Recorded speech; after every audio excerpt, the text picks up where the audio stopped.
Bismillahirrahmanirrahim. Assalamualaikum warahmatullahi wabarakatuh. Alhamdulillahirabbil alamin. Apa kabar anandaku semua?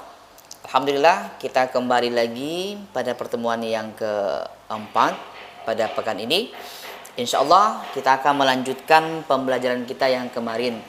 Jikalau pada pertemuan sebelumnya kita sudah mempelajari, sudah menyebutkan tentang letak wilayah negara-negara yang ada di ASEAN, maka pada pertemuan hari ini kita akan belajar tentang pengertian faktor pendorong dan faktor penghambat dari kerjasama di negara-negara yang ada di ASEAN.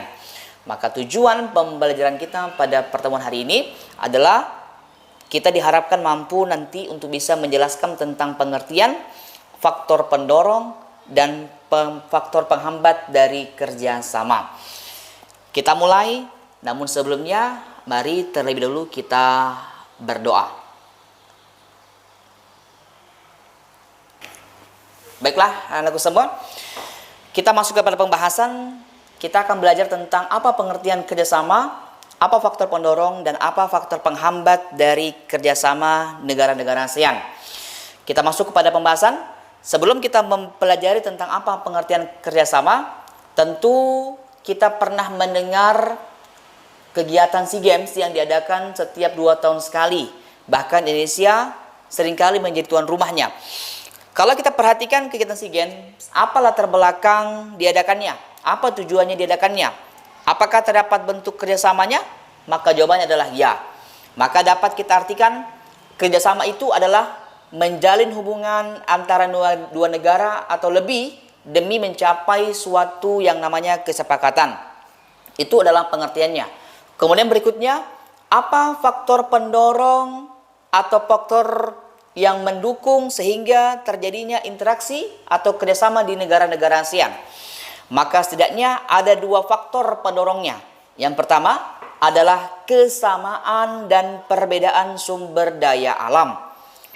Kesamaan sumber daya alam antar negara, beberapa negara di ASEAN itu tentu bisa mendorong atau memotivasi terbentuknya kerjasama antar negara. Contoh, beberapa negara penghasil minyak bumi itu membentuk suatu kerjasama yang diberikan nama OPEC. OPEC itu singkatan dari Organization of Petroleum Exporting Countries. Perbedaan sumber daya alam pangan di setiap negara ASEAN juga melahirkan kerjasama. Indonesia mengekspor hasil pertanian ke Singapura. Indonesia juga mengimpor beras dari Myanmar dan Thailand untuk memenuhi kebutuhannya. Jadi Indonesia terlibat dalam kegiatan ekspor, impor. Ekspor itu mengirim barang ke luar negeri, impor mendatangkan barang dari luar negeri. Yang kedua, faktor pendorong yang kedua adalah kesamaan dan perbedaan wilayah. Karena kesamaan letak geografis berada di wilayah Asia Tenggara, maka beberapa negara di suatu kawasan pada umumnya mengadakan yang namanya kerjasama. Untuk apa? Untuk menjaga stabilitas dan keamanan negara. Contoh, negara-negara yang terletak di wilayah Asia Tenggara itu membentuk kerjasama melalui organisasi ASEAN. Kemudian anakku sekalian, tentu ada juga faktor penghambatnya sehingga terjadi beberapa kendala interaksi di negara-negara ASEAN. Apa yang pertama? Yang pertama adanya perbedaan ideologi. Tetapi kalau kita lihat kenyataannya, faktanya hampir tidak ada di negara ASEAN yang menutup diri dari kerjasama antar negara ASEAN. Yang kedua, adanya konflik dan peperangan. Jadi konflik dan peperangan yang terjadi di dalam negeri maupun di luar negeri itu juga bisa mengganggu stabilitas negaranya sehingga akan menghambat kerjasama. Tapi alhamdulillah kalau kita perhatikan di negara kita, Indonesia dan negara ASEAN pada khususnya, itu aman-aman saja, tidak ada konflik dan tidak ada peperangan. Kemudian yang ketiga, karena adanya kebijakan protektif. Jadi suatu negara yang menerapkan kebijakan yang tujuannya melindungi kepentingan dalam negeri dan meningkatkan daya saingnya. Misalkan tidak ada suatu negara yang tidak mau menerima impor hasil pertanian. Kenapa? Karena bisa mengurangi, bisa mengganggu pendapatan dari masyarakatnya. Contoh, katakanlah di masyarakat itu kaya akan hasil pertaniannya, Maka untuk apa dia mengimpor beras dari luar negeri? Untuk apa dia mendatangkan barang dari luar negeri? Kalau dia masih mau mendatangkan barang dari luar negeri, maka tentu akan akan mengganggu pendapatan dari petani yang ada di negara itu. Maka dia tidak menerima hasil impor. Dampak kebijakan ini juga dapat mempengaruhi hubungan antar negara sehingga menghambat kerjasama yang harmonis. Dan yang terakhir, apa faktor penghambatnya? Karena adanya perbedaan kepentingan setiap-tiap negara. Jadi kerjasama itu dibutuhkan bagi perkembangan masa depan negara yang ada di dunia. Tetapi dalam hal kerjasama juga antar negara, tiap-tiap negara tentu memiliki kepentingan yang berbeda-beda. Maka pendapat inilah yang menghambat kerjasama secara harmonis. Baiklah, kemudian yang berikutnya anak-anakku semua, bagaimana tentang bentuk-bentuk kerjasama? Bagaimana sosial, politik, budaya, pendidikan dan perkembangannya?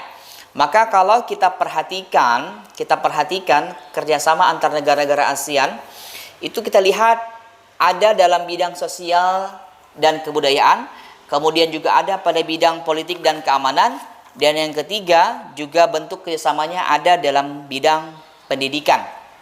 Kalau kita lihat bentuk kerjasama di bidang sosial dan budaya, itu tentu dilakukan untuk menciptakan kerukunan dan kemajuan bersama antar negara-negara di ASEAN. Bagaimana bentuk kerjasamanya di bidang sosial negara-negara ASEAN? Bentuknya yang pertama adalah bidang pembangunan sosial dengan menekankan kesejahteraan golongan berpendapatan rendah, kemudian perluasan kesempatan kerja serta pembayaran upah yang wajar. Yang kedua, membantu kepada kaum wanita ataupun perempuan dan pemuda dalam usaha-usaha pembangunan. Yang ketiga, menanggulangi masalah perkembangan penduduk dengan bekerja sama dengan badan-badan internasional yang bersangkutan. Kemudian yang berikutnya tentu dengan penyelenggaraan pesta olahraga 2 tahun sekali yang kita kenal dengan SEA Games. Itu yang pertama. Kemudian kerjasama di bidang politik dan keamanan. Kenapa sampai diciptakan kerjasama seperti ini? Maka tujuannya adalah tentu untuk mencapai keamanan, menciptakan keamanan, stabilitas, dan perdamaian antar negara di ASEAN. Jadi, contoh kerjasama ini menyepakati adanya yang namanya ZOPFAN, Traktat Persahabatan dan Kerjasama. Kemudian, bagaimana contoh kerjasama nyatanya? Yang pertama adalah dibentuknya Traktat Bantuan Hukum Timbal Balik di bidang pidana. Kemudian adanya konvensi ASEAN tentang pemberantasan terorisme. Dan yang ketiga, diadakannya pertemuan para menteri pertahanan dan lain sebagainya. Kemudian yang terakhir, kerjasama di bidang pendidikan. Nah, jadi kerjasama bilateral ataupun kerjasama multilateral di bidang pendidikan itu harus selalu dilakukan oleh negara-negara yang ada di ASEAN. Demi apa? Untuk menciptakan atau meningkatkan kualitas pendidikan di Asia Tenggara dan meningkatkan daya saing internasional. Apakah ada contoh bentuk kerjasamanya? Ada.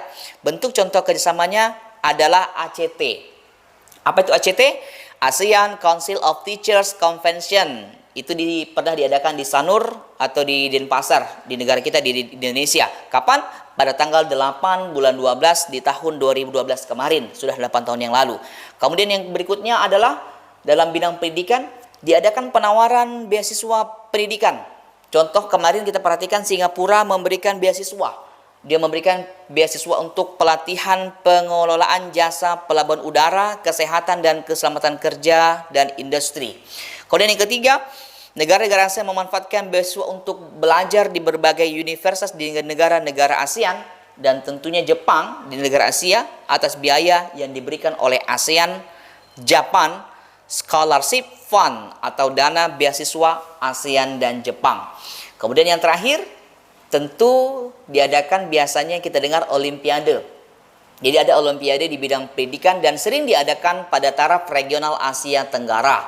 Contoh, Pertamina menyelenggarakan Olimpiade Sains Nasional atau OSN di tahun 2015. Nah, inilah bentuk-bentuk kerjasama di negara-negara ASEAN. Yang pertama tadi adalah kerjasamanya di bidang sosial dan budaya, kemudian kerjasamanya di bidang pertahanan, kemudian dan kerjasamanya di bidang pendidikan. Inilah pembelajaran kita pada pertemuan hari ini. Insya Allah pada pertemuan berikutnya kita akan mempelajari tentang apa sih sebenarnya pengaruhnya kerjasama di bidang ekonomi, sosial, politik, budaya, dan pendidikan terhadap kehidupan di ASEAN. Apakah ada pengaruhnya? Itu yang akan kita pelajari. Insya Allah kita akan lanjutkan pada pertemuan berikutnya. Demikian, Assalamualaikum warahmatullahi wabarakatuh.